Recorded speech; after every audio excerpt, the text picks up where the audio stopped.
ऋषभ त्रिपाठी जी प्रयागराज से। प्रियंबदा दास जी, आप दोनों का एक जैसा प्रश्न है महाराज जी। महाराज जी, आपके पास बैठने से जो मन की स्थिति रहती है, ये हमेशा बनी रहे यहाँ से जाने के बाद भी, ये संभव कैसे हुआ? क्योंकि ये मन ऐसी ऐसी जगह ले जाता है, बाद में सोचने पे भी अपने आप से घृणा आती है महाराज जी। हाँ, अब यहाँ तो धाम का प्रभाव है, नाम का प्रभाव है। यहाँ तो सहज पवित्रता, शांति, संकल्पहीनता ये अनुभव में आएगी।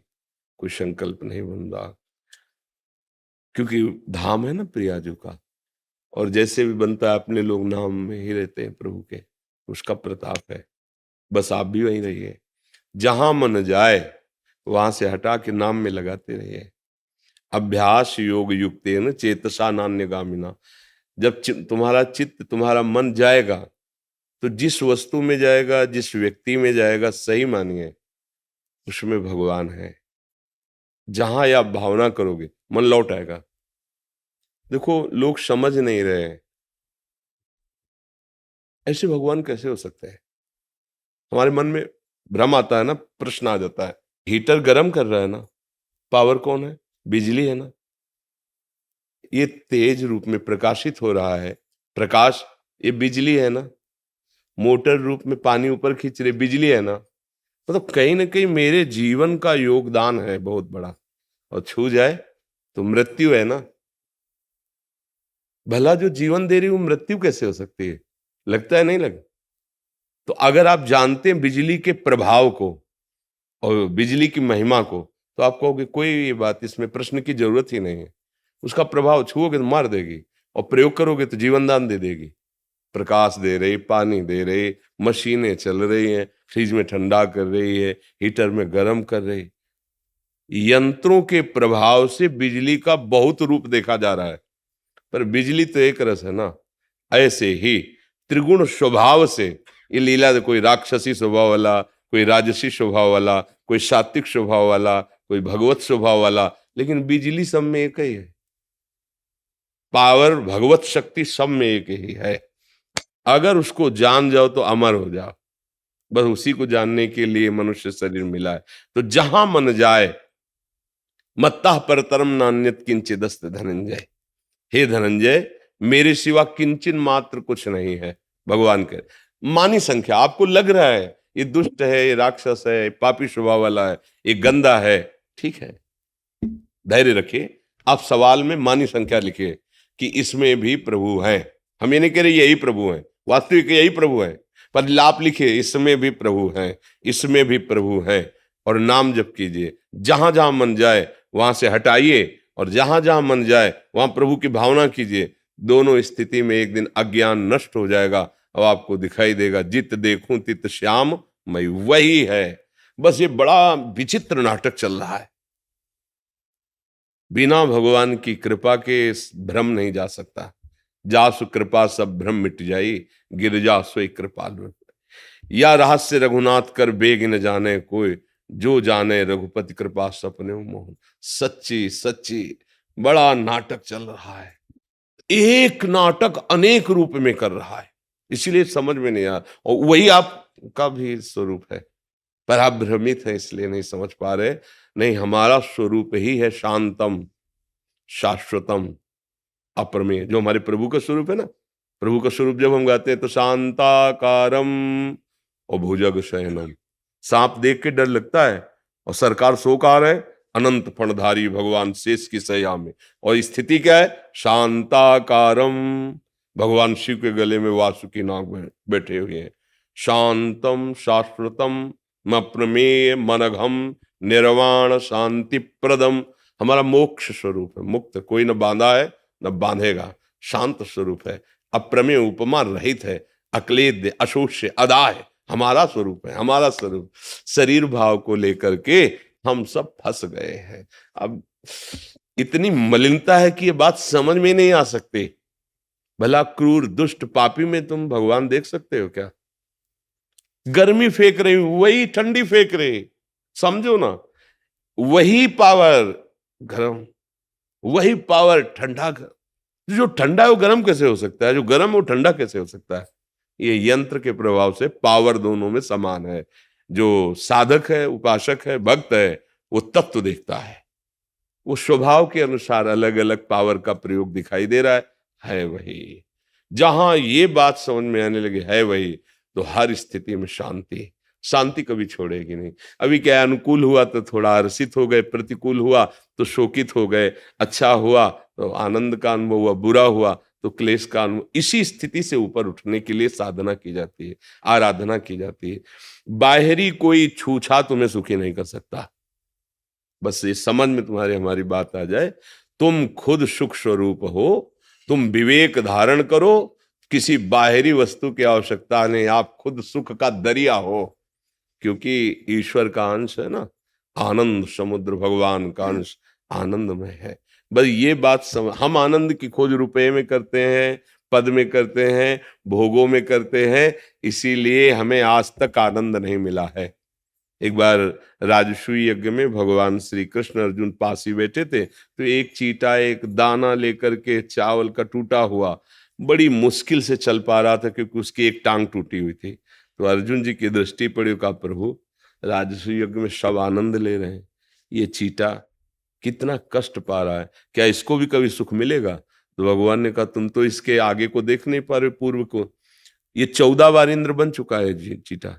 भगवान ने क्या कहा, 14 बार वो इंद्र बन चुका है, और आज दशा क्या है, एक दाना लेकर लंगड़ा के चल रहा है। समझ रहे हो, हम इंद्र भी बन चुके हैं, हम देवता बन करके खूब भोग भोगे हैं, हम नरक में जाकर खूब दंड भोगे हैं, कुछ याद नहीं है। माया का काम है विस्मरण करा दे। अब नया शरीर मिला भगवत प्राप्ति के, लगता है भोग भोग लो, जो तुम चाह रहे हो इससे बढ़कर तुम्हें मिल चुका है, लेकिन आज तक तुम्हें तृप्ति नहीं हुई। अब क्या होगी? तृप्ति होनी है अंदर से। देखो, जो तुम चाह रहे हो वो तुम्हें मिल जाता है, तो विश्राम मिल जाना चाहिए ना। विश्राम का मतलब, आहा अब मुझे नहीं चाहिए प्रभु, मैं जो चाह रहा था वो मुझे मिल गया। क्या ऐसा कभी हुआ है? कभी भी। क्षण भर के लिए तो लगता है, फिर इसके बाद फिर इसका मतलब मन हमारा खुद कह रहा है कि जो मैं चाह रहा हूं वो सही अभी मिल नहीं पा रहा। और देखो केवट जी को भगवान के चरण मिले धोने को, तो भगवान कह रहे हैं कि ये लो प्रियाजू की सियाजू की मुद्रिका, अब कछुनाथ ना, अब पा गया, अब पा गया। मीरा जी नाच रही, पायो जी पायो मैंने राम रतन धन, अब मिल गया। मतलब मेरे मन को विश्राम तभी मिलेगा जब भगवान का भजन होगा, भगवान की अनुभूति होगी, और वो तभी होगी जब हम अभ्यासरत रहे। ये सबकी समझ में नहीं आएगा, इसलिए क्योंकि माइक बुद्धि है। सही पूछो, अगर उस वस्तु और व्यक्ति से भगवान अंतर ध्यान हो जाए तो आप अभी नष्ट करने की सोचने लगेंगे। तो देखो, जैसे पति का बहुत प्यारा शरीर है और मेरे भगवान वहां से अंतर ध्यान हो जाए, कितने मिनट गले लगाओगे? डर लगेगा छूने में, और पैसा दे के नष्ट करवा दोगे। नहीं, पैसा दे के लकड़ी लाओगे और उसकी चिता लगाओगे, और उसे पूछे कि ये जो तुम आग लगाने जा रहे हो, ये वही तो शरीर है जिसको आप पति मान रहे थे या पत्नी मान रहे थे या प्रिय मित्र, जो भी मान रहे हो आप? बोले नहीं, वो तो चला गया। कौन चला गया? तुमने उसको जाना? तुमने उसको पहचाना? बोले नहीं। तो जाना तो शरीर को था, इसे गले लगाओ, अब इसे रखे रहो। नहीं नहीं, अब कैसे रख सकते हैं, वो चला गया। अनजाने में भी हम प्यार उससे कर रहे थे। कौन से? जो भगवान अंदर बैठे, जो भगवान का अंश है। अज्ञान की धरा में हम जी रहे, इसलिए समझ नहीं पा रहे। ये हमारा स्वरूप ही शांत है, हमारा अक्लेद्य, कोई क्लेश छू नहीं सकता। अदा है, कोई अग्नि की ताकत नहीं जला सके।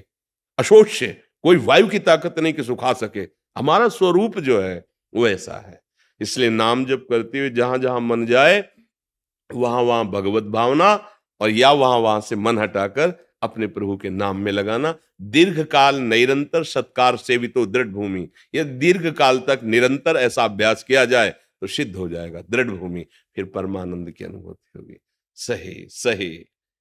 काकभूषुंड जी गरुण जी से अपना अनुभव कहते हैं कि कोई ऐसी योनि नहीं जहां मैं गया न हो, कोई ऐसा कर्म नहीं जो मैंने किया न हो, लेकिन सुखी न भयो आज की राय। आज जैसा मुझे सुख भगवान की भक्ति में मिला वैसा कहीं नहीं मिला। ये बड़े बड़े महापुरुषों का है। विश्वास करके चल दो। तो क्या करना, कुछ बदलना थोड़ी है, जैसे रह रहे हो वैसे रहो।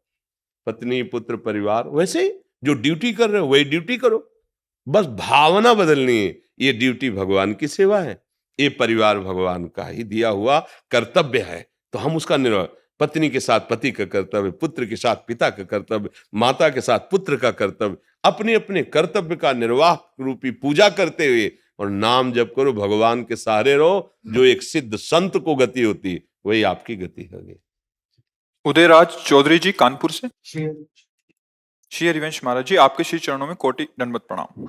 महाराज श्री, जिस विश्वविद्यालय में मैं संसारिक शिक्षा हेतु प्रयासरत हूँ, वहाँ सभी साथीगण विरोधी स्वभाव के हैं। कृपया आप मार्गदर्शन करें कि साथ रहते हुए भी संग दोष के प्रभाव से किस प्रकार सुरक्षित रहा जाए। महाराज जी, और भजन यद्यपि में मन कठिन लगे। है, यद्यपि कठिन है पर असंभव नहीं है। यद्यपि कठिन है, जैसे लंका में रह करके विभीषण जी ने भगवान की परम भक्ति की, पर बहुत कठिन है क्योंकि वहां सब आसुरी स्वभाव के थे। लंका निश्चर निकर निवासा, यहाँ कहाँ सज्जन कर बासा। भला ऐसे वातावरण में, लंका जैसे वातावरण में साधु पुरुष कैसे रह सकता है? पर थे विभीषण जी। यदि हमारा लक्ष्य दृढ़ है तो हमें कोई नहीं गिरा सकता। जो रहीम उत्तम प्रकृति का कर शकत कुसंग, चंदन विष व्यापत नहीं लपटे रहत भुजंग। अगर उत्तम विचार वाला है स्वभाव भागवतिक है तो कोई भ्रष्ट नहीं कर सकता, पर स्वभाव अभी भागवतिक नहीं है, इसलिए डरने की जरूरत है। अगर हम नाम जप करते रहे और दृढ़ रहे, परिपक्व, कि हम आपका विरोध भी नहीं करते, आपको जो मन भावे सो करो, लेकिन हम ये नहीं करेंगे, हम ये नहीं पिएंगे, हम ये नहीं खाएंगे, हम ऐसी बातें नहीं करेंगे। आप हमसे मित्रता करो या ना करो, वैसे कोई मित्रता नहीं करता, क्योंकि जो बात करने के लिए उनको चाहिए वो मसाला आपके पास नहीं होगा तो बात नहीं करेंगे। अगर आप उनके अनुगामी बनेंगे तो आपसे मित्रता रखेंगे, अन्यथा तो हरि मित्र हुए। हरि मित्र हुए तो सब बात बन गई। और ऐसा मित्र ही क्या जो कुपंथ मार्ग में चला दे, वो तो शत्रु है। मित्र की पहचान कुपथ निवार्य सुपंथ चलावा। जो हमें कुमार्ग से हटाकर सतमार्ग में स्थित कर दे उसे मित्र कहते हैं, और जो सद आचरणों से भ्रष्ट कर दे वो तो शत्रु होता है। मित्र, आजकल मित्रता का भाव दिखाकर शत्रुता की जाती है। आग लगे ऐसी मित्रता में जो कुमार्गगामी प्रवृत्तियों को बढ़ावा दे। तो इसलिए वैसे आपका भाव बहुत वंदनीय है कि आप इस अवस्था में सावधान रहना चाहते, पर है कठिन। को न कुसंगति पाए न साई। कुसंग जो है वो बड़े बड़ों को नष्ट कर देता है। मंथरा जी ने कैकेयी जी के पास आकर जब पहली बार कहा कि तुम बहुत खुश नजर आ रहे हो, तुम्हें पता नहीं क्या यहां चाल चली जा रही है, कौशल्या जी की दासी बनना पड़ेगा तुम्हें। राम जी का राज्याभिषेक हो रहा है और भरत बंदी गृह से आएंगे। तो पहली बार कैकेयी जी ने जो शब्द कहा था कि घर फोड़ी तेरी जबान काट लूंगी अगर दोबारा बोली। राम और भरत मेरे दोनों नेत्र, मेरे क्या भेद है इनमें? अरे कल का समय तो आने दो, जो तू मांगेगी वो मैं दूंगी। मेरे प्राण प्रिय राम का राज्याभिषेक। फिर वो दोबारा जब पेश हुई अपने रंग में, नहीं तू उदास क्यों है, बता ना। बस मैं तो आपके संग आई हूं दासी बन के, तो मैं आपका सदा हित चाहती हूं। पर एक ही बार बोला तो आपने सारी बात, अगर दोबारा बोलूंगी तो आप नहीं बोलो ना। तो मैं सत्य को साक्षी करके कहती हूँ, हाँ राम का राज्याभिषेक हुआ, महाराज उनके अधीन है कौशल्या के। आप रंग चढ़ने लगा और इतना रंग चढ़ा दिया महाराज के प्राण निकल गए। प्रभु का 14 वर्ष का वनवास हुआ, पूरी अयोध्या महान दुख से युक्त हो गई। कैकेयी जी नहीं बदली। को न कुसंगति पाए न साई। कुसंग अपना बहुत बड़ा प्रभाव रखता है, पर यदि भगवान का आश्रय लेकर नाम जप किया जाए और बचने की चेष्टा की जाए तो बचा जा सकता है। राहुल जी। श्री हरिवंश महाराज जी। महाराज जी, आपके चरणों में कोटि कोटि प्रणाम। महाराज जी, जैसे अपनापन शरीर का पारिवारिक जनों से है, वैसा श्री जी और लालजू के प्रति नहीं हुआ। हाँ, इसे राग कहते हैं, इसे मोह कहते हैं। ये अविद्या अज्ञान के कारण हुआ है।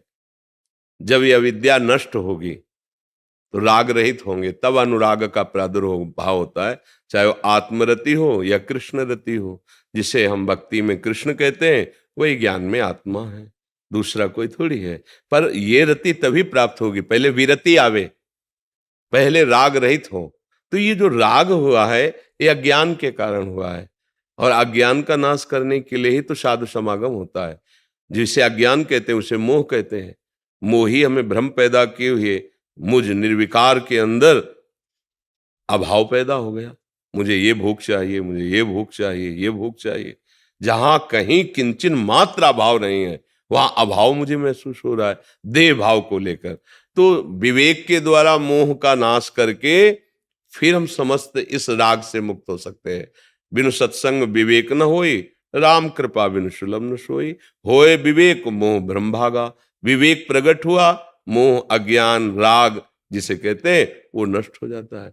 जो सत्संग में सुनो उसे अपने आचरण में उतारो। ये पक्का समझ लो कि आज भी तुम प्रेम भगवान से ही कर रहे हो। जिस शरीर को तुम प्रिय मान रहे हो, अपना या दूसरे का, उसमें भी आत्म तत्व के प्रकाश के कारण ही प्रियता है। अगर वो अंतर ध्यान हो जाए उसी शरीर को नष्ट कर देते हैं। अर्थात हम शरीर को प्यार नहीं करते हैं, फिर भी हम मानते हैं कि हम शरीर को प्यार करते हैं।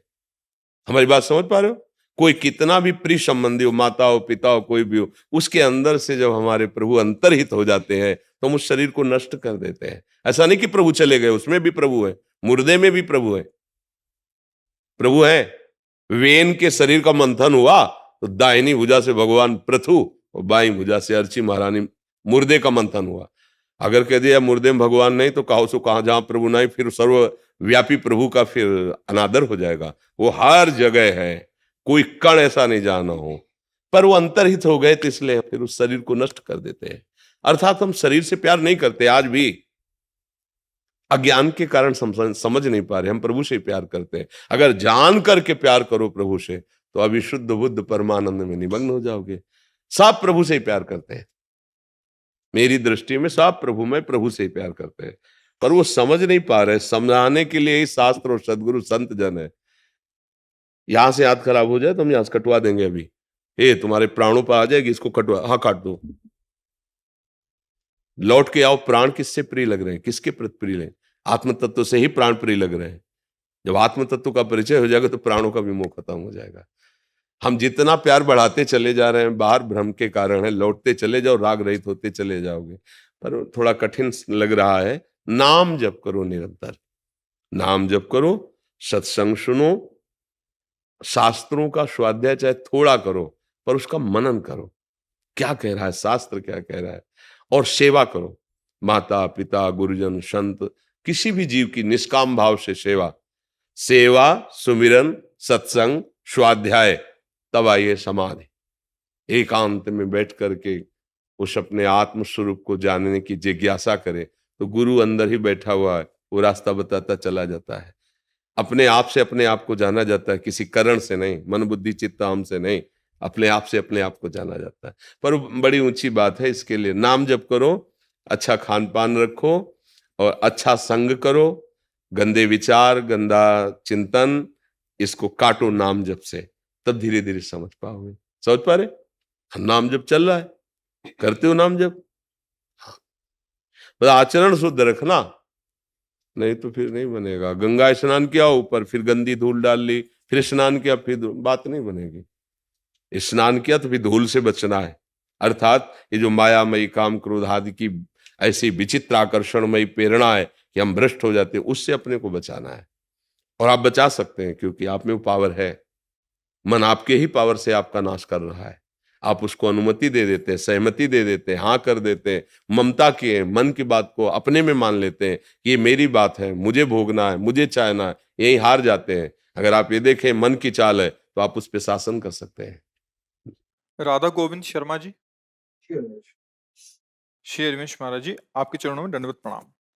महाराज जी, पिताजी का स्वर्गवास होने के बाद पारिवारिक व व्यापारिक जिम्मेदारियां बढ़ने से नाम जप के लिए बहुत कम समय दे पा रहा हूं, और महाराज जी मन में क्रोध अहंकार ईर्ष्या छल कपट इन सब की उत्पत्ति ना हो और नाम जप में निरंतरता आए, इसके लिए महाराज जी मार्गदर्शन करें। इसको समझना पड़ेगा। गृहस्थी में हम कभी नहीं कहते कि आप आसन बांध करके भजन कीजिए, आसन लगा, ये विरक्तों का मार्ग है। अलग अलग सेवा मिली ना, गृहस्थी में सेवाएं बहुत है, गृहस्थी में कर्तव्य का बहुत बड़ा पालन करना योग है। बेटी को पढ़ा लिखा कर ब्याह करना, बेटे को पढ़ा लिखा कर कोई व्यापार नौकरी देनी है, आए हुए अतिथि का सत्कार करना है, पूरे खर्चे निर्वाह, उसके चिंतन में बहुत कुछ चलता रहता है। अब उस चिंतन को प्रभु के नाम में जोड़ना बड़ा कठिन लगता है। बस इसी कठिनता को यदि सुलझा ले तो जो कि योगी की गति होती वही उस गृहस्थ की गति होगी, इतना अंतर नहीं पड़ेगा। जो एक काम क्रोध आदि को सहते हुए महात्मा निरंतर एकांतिक भजन में लगा हुआ है, उसको जो परम पद मिलता है, वही परिवार का पोषण करते हुए बच्चा, रिश्ता, नाता, अतिथि सबका करते हुए भी उसको परम पद की प्राप्ति होती है। बस अभ्यास और आश्रय, इन दो बातों पर ध्यान देना है। आश्रय धन का नहीं, अपने बाहुबल का नहीं, आप में भी जो बाहुबल हो भगवान के द्वारा ही दिया हुआ है। जितना बुद्धि बल हो भगवान के द्वारा ही दिया हुआ है।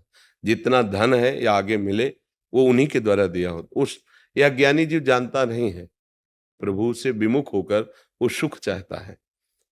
गौर से देखो, हरि के सिवा कौन ऐसा है जो तुम्हारा साथ दे सकता है?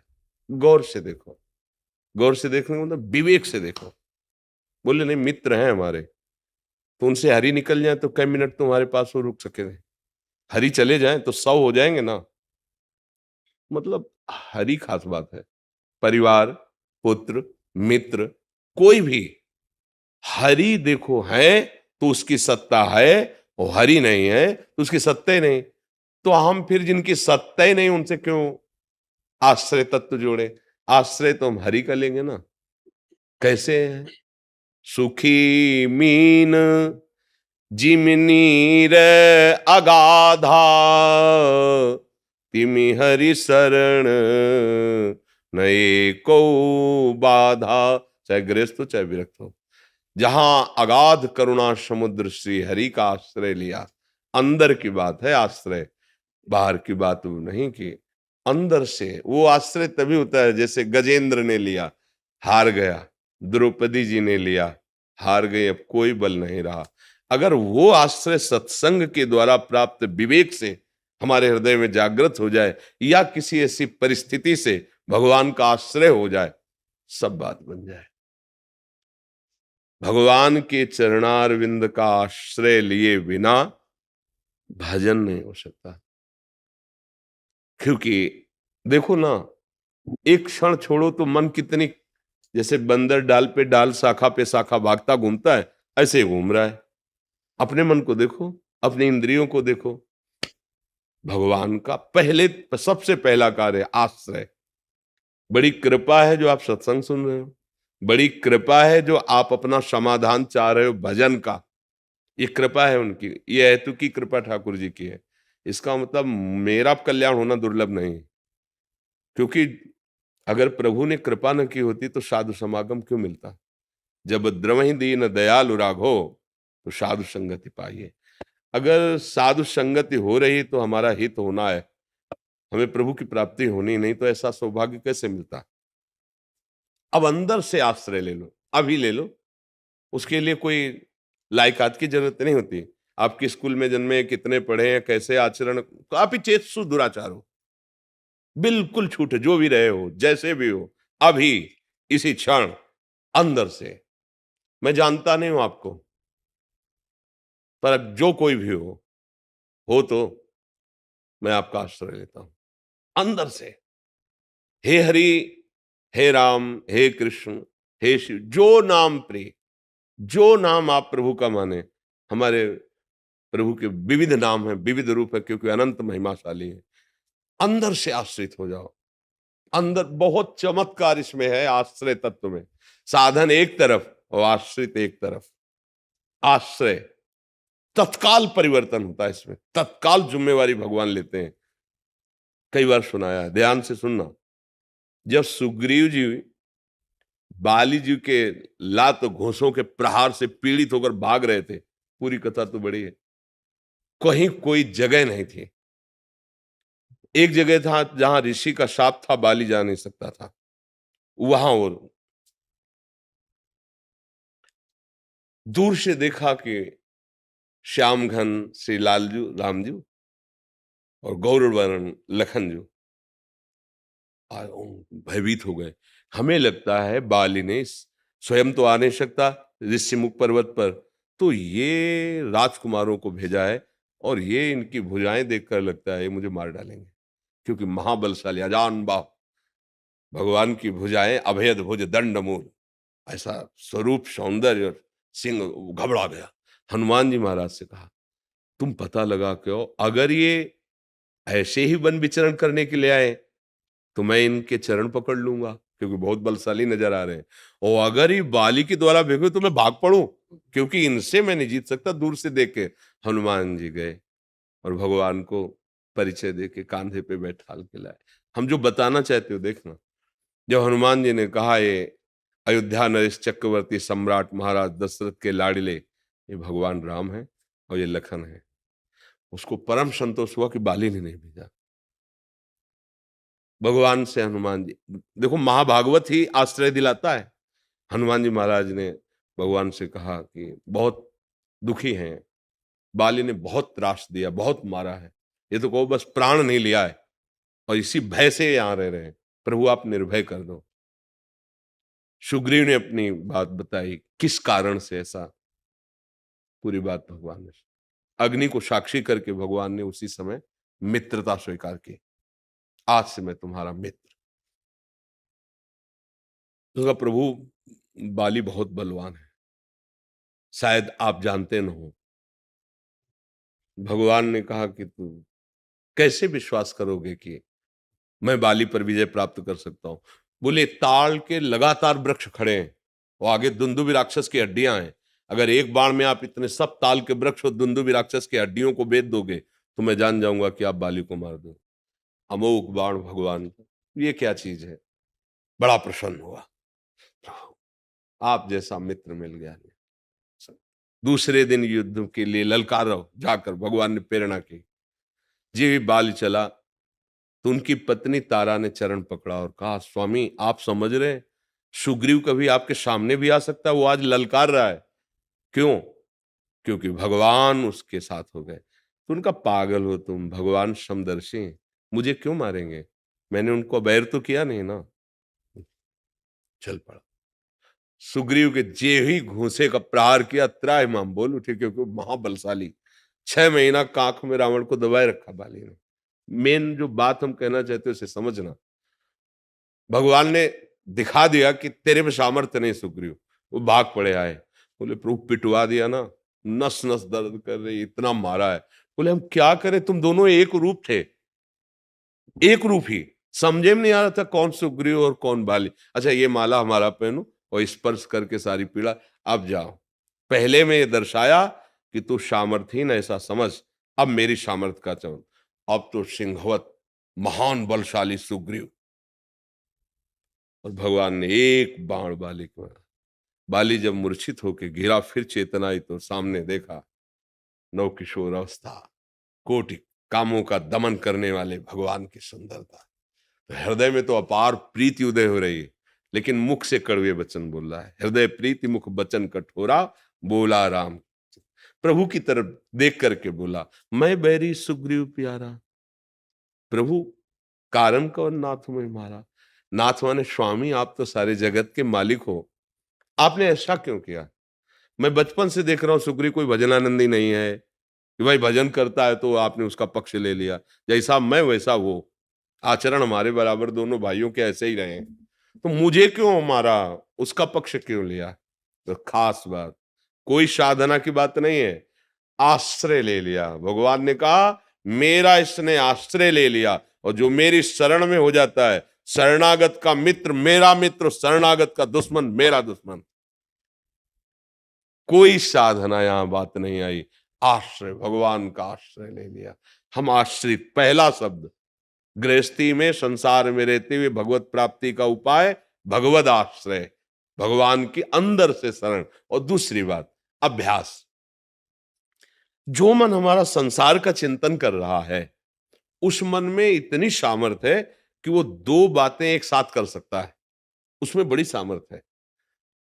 परमानंद की प्राप्ति में तो पूरी एकाग्रता ही हो जाती है, पर ये दो बातें कर, जैसे हम चल राधा राधा राधा, श्यामा श्यामा श्याम श्यामा श्याम, तो देखो ये संसार का चिंतन कर रहा है। और ऐसा नहीं कि ये नाम जप में नहीं लग रहा है, नहीं तो अगर ना लगे तो वाक इंद्री बोल ही नहीं पाएगी। मन के संयोग से इंद्री काम करती है। अब वाक इंद्री तो बोल रही राधा राधा, और अवसर लगा कि विषय चिंतन कर रहा है, मुझे बिल्कुल डरना नहीं चाहिए। अब उसका विषय चिंतन हमारे ऊपर प्रभाव नहीं डाल पाएगा, पर हमको जीभ हिलानी पड़ेगी। अहो वत्सो पचतो गरियान यद जिभ्याग्य वर्तते नाम तुभ्यम। सिद्ध पुरुष का स्वाभाविक होता है, साधक को अभ्यास करना पड़ता है। राधा राधा राधा राधा, हमने तो कहा है कि 10-10 मिनट में एक एक बार का अभ्यास बना लो। लगना तो पड़ेगा, 10 मिनट में एक बार बोलो राधा। और जितनी देर जागते हो उसमें 11वां मिनट ना होने पावे, और आप फिर कुछ दिन बाद बताना कि आपका भजन कितना होता है, क्योंकि हर दिन आप 10 मिनट में उसको चिंता होने लगेगी क्या बोलना है, राधा। कई मिनट हो गए, क्योंकि राधा बोलना है। कितनी बार वो स्मरण करेगा राधा राधा, हमको उसको फंसाना है। और एक दिन सच्ची मानिए सब काम करते हुए भजन कर लेगा, क्योंकि जिह्वा का काम है हिल हिल करके नाम जप करना और अंगों से चेष्टाएं करते रहना। ये मन बड़ा ताकतवर है, ये करवा लेगा। ये बहुत ताकतवर है, साक्षात भगवान का स्वरूप भी है। इंद्रियाम मनश्शास्त्र में भगवान कहते हैं। तो इतना हमने उसको छूट दे दी, इसलिए भजन नहीं कर रहा। नहीं, भजन करते हुए सब काम हो सकता है। जब भगवान करे मामनुष्मर युद्ध च, युद्ध जैसा कार्य मेरा स्मरण करते हुए कर, तो भला खेती व्यापार नौकरी इनमें नहीं हो सकता। अच्छा, हम कह रहे जितनी देर तुम एकाग्र होकर लगे हो कार्य में, तो घंटा 2 घंटा कभी तो अलग हुए ना उससे। जब अलग हुए तो राधा, फिर घंटा 2 घंटा फिर राधा, और जितना समय लगाया संसार के कार्यों को भगवान को समर्पित कर दो। कृष्णार्पणम मस्तु, इतने बजे से इतने बजे तक जो वो भगवत प्राप्ति करा देगा आपको। समझ पा रहे हो? किसानी करो चाहे व्यापार करो चाहे नौकरी करो, भगवान को अर्पित वो कार्य करते रहो, और बीच बीच में नाम जपने का अभ्यास। पर ये तभी कर सकते हो जब मांस नहीं खाओगे, शराब नहीं पियोगे, पर स्त्री गमन नहीं करोगे, गंदी बातों से बचोगे, तब कर सकते हो। नहीं केवल सुन लो, कर नहीं पाओगे। गंदे आचरण करने वाला कभी अध्यात्म की चेष्टाएं नहीं कर सकता, वो बकवास केवल होती है। पवित्रता चाहिए ना, अंतःकरण की पवित्रता, शरीर की पवित्रता, आपके विचार पावन, तब तो ये पावन मार्ग है। तभी तो परम पवित्र भगवान का भजन कर पाओगे, अनुभूति कर पाओगे। अब गंदे गंदे भोजन करो, गंदे गंदे दृश्य देखो, गंदी गंदी विचारधाराएं, और सोचो कि भजन हो, तो फिर नहीं। पापवंत कर सहज स्वभाव भजन मूर्तेन। अच्छे आचरण करो, भगवान के आश्रित रहो, नाम जप करो। जो गति एक मुनि को मिलती है वही गति आपको मिलेगी, क्योंकि भगवान के 2 मार्ग हैं, एक प्रवृत्ति और एक निवृत्ति। तो निवृत्ति है ये मार्ग, और प्रवृत्ति है आपका मार्ग। कितना बड़ा मार्ग है। 4 रोटी बनाई, 1 रोटी निकाल ली उससे, गाय को दे दी, कौआ को, चिड़ियों को दे दी, कोई साधु महात्मा भूखा आया खवा दी, उसी से भगवत प्राप्ति का योग बनने लगेगा। जितने भी संत प्रकट हुए गृहस्थी से ही आए हैं। माता पिता तो गृहस्थी थे ना, भरण पोषण गृहस्थी से हुआ है, वस्त्र आदि गृहस्थी से ही। तो जिसका अन्न लगा इस तन में, जिसका वस्त्र पहन रहे हैं हम, जो हमें भिक्षा दे रहा है, क्या उसका कल्याण नहीं होगा? अगर वो स्वयं थोड़ा भजन कर लेता है और ऐसे सत्कार्य करता है, तो वो बढ़कर के है, वो आगे की गति को प्राप्त करेगा। वो अपना उदर पोषण करता है, सन्यासी परमहंस विरक्तों का भरण पोषण करता है, अन्य जीवों का भरण पोषण करता है, और जितना बनता है नाम जप करता है, वो महात्मा ही है। अब व्यभिचार करो और सब गंदे आचरण करो, तो वो कोई भी करे तो दंड तो मिलेगा ना। वैसे सावधान होकर रहो, बहुत बढ़िया गृहस्थी मार्ग में भगवत प्राप्ति हो सकती। भगवद आश्रित, पवित्र आहार, अतिथि सेवा, समाज सेवा, नाम जप, निश्चित निश्चित भगवान की प्राप्ति हो जाएगी। जी।